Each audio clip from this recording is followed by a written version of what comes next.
이번엔 네트워크 소식입니다. 오늘은 내포 뉴스센터 연결해서 충남 서해안권 소식 알아보겠습니다. 서주석 기자 전해주시죠. 네, 내포 뉴스센터입니다.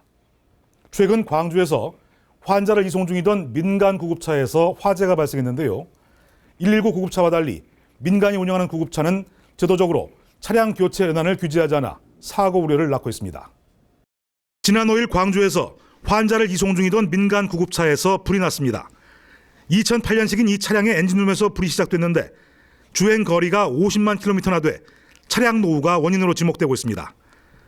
현행법상 119 구급차의 사용 연한은 5년, 주행거리 12만 킬로미터 미만으로 제한돼 있지만 민간 구급차는 제한 규정이 없습니다. 가뜩이나 장거리를 빠른 속도로 주행하기 때문에 차량의 노후가 일반 차량에 비해 빨리 진행되지만 관리의 사각지대에 놓여 있습니다. 아무래도 많이 뛰니까요. 저희 차들 같은 경우에는 한 달에 10,000km 정도 뛰어요. 민간 구급차는 대전 137대, 충남은 214대가 운영 중입니다. 특히 병원이 보유한 구급차는 병원 인허가 요건을 갖추기 위해 출고한 지 오래된 중고차를 찾아내는 경우가 많아 차량의 노후가 더 심각합니다.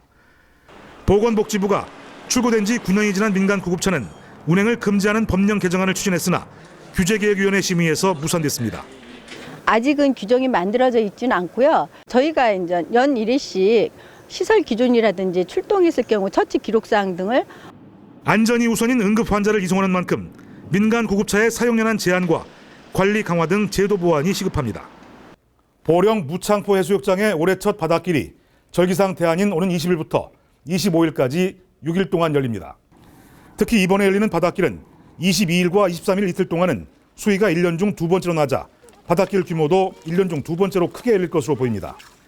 바닷길은 오전 9시부터 낮 12시 사이에 열리며 한두 시간 전에 도착해야 여유 있게 신비의 바닷길을 즐길 수 있습니다.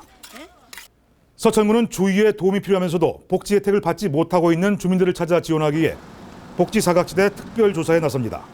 조사 대상은 단전과 단수, 건보료 장기 체납 가구, 기초생활수급 탈락 가구 등 복지 관련 법령의 보호를 받지 못하는 가구입니다.